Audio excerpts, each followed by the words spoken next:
As we're starting to return to the office as well as continuing to work from home, we're starting to get a lot of questions about how do you run an event in this new environment.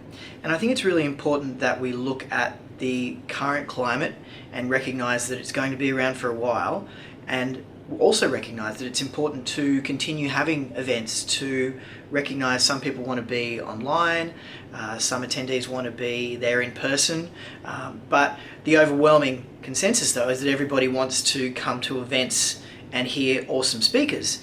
We've been doing quite a bit of this, and we wanted to share some of the things that we've learned recently, and hopefully that helps you facilitate your hybrid events, in-person events, online events. It's actually a really great outcome from last year, actually, that we're able to now have a lot more content recorded. I think that's been a really positive benefit, where we're seeing lots of online events have now got recordings that are going up, and we'll be able to watch more speakers, more talks. It's more accessible, more people can watch it. So all of those things are a good thing, and I think that's a behaviour we'd really love to see continue.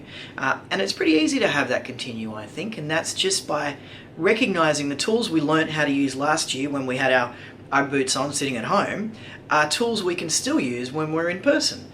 And I think that's, super exciting and something really simple to add to what we do. The thing is, it starts all with the invitation.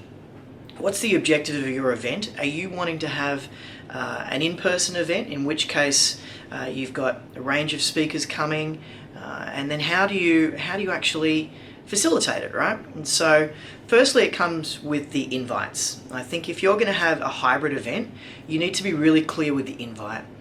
Are you accepting online only attendees as well as those in person? In which case, have it really clear. Have two different ticket options if you can.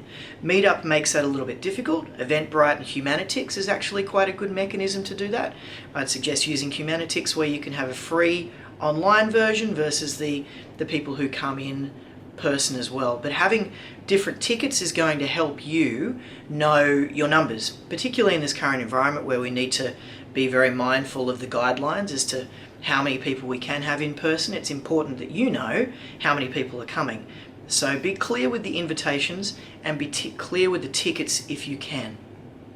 When it comes to the tools, we have settled on Zoom as being our go-to, but we certainly also use Microsoft Teams, Google Hangouts, we've used Cisco as well. There's a range of different tools out there, but I think you'll find that we're seeing primarily Microsoft Teams and Zoom being used in terms of webinar tools. So I would settle on one of those because they're quite easy to use, not very expensive, but do require a little bit of setup. And I think that the mechanism that you need to use is being very clear on the roles. The way that we've approached this is to say to our speakers, and we run events, and when we have an event in person, our speaker comes in person sometimes, and when the speaker comes in person, they will stand at the front of the room, and they stand at the front of the room just like a normal event, in-person normal event. They will stand at the front of the room, they'll share their screen, and there'll be people listening to the talk. The framing that I give that speaker though is, imagine you are at home. So you're at home, you've got your computer, you've got your microphone, you've got your normal setup like you would at home, and just follow the same approach. The fact there's people in front of you means that they can also give you more audience feedback, which you haven't had in the past. And this is where that hybrid event is coming in now.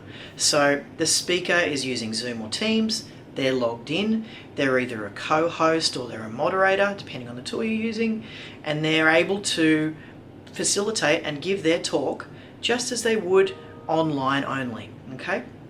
The benefit here is you've got people in the crowd watching, in person, and you've got people online watching, which is a really good win-win.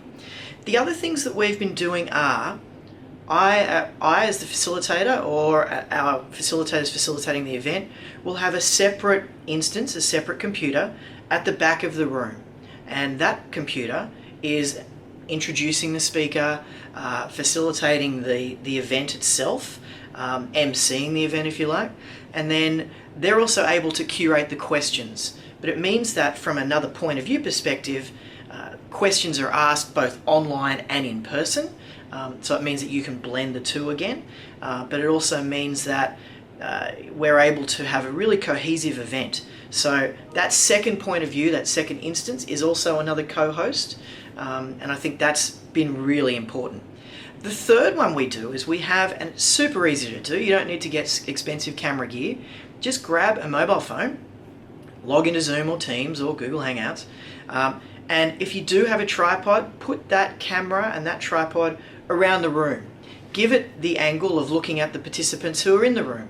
Let those who are watching online see a little bit of the networking happening at the beginning while those online are grabbing themselves a cup of tea and getting ready for the talk. And then when this talk is happening, turn the camera off so we're all focused on the speaker. And then when the talk is finished, we can turn that mobile phone camera back on. And again, that's another instance. So you've got it as a co-host or as a moderator again, so that you're getting that third point of view within the webinar that you're hosting. And I think that's really exciting. And this is what we want to do, is we want to show the energy, right? We've all been doing a lot of online events, and I think the benefit of a hybrid event is we can bring a bit of that human energy back. We can see a bit of that interaction. We can see the response that people have to a speaker or a talk. And I think that's really important, is the energy in the community. From my perspective, I think acting like you are at home means that you're going to have a really successful event. I wouldn't go and invest in expensive technology. We've already got all of the gear. We just use computers, we just use mobile phones, tripods if you've got one. If you don't need one either. So I think be really confident that you can continue to run an awesome event, hybrid, with the energy and the participation that the community really needs right now. Have a great event. I hope it goes really well, and I look forward to being part of one of the ones that you host very soon. Thank you.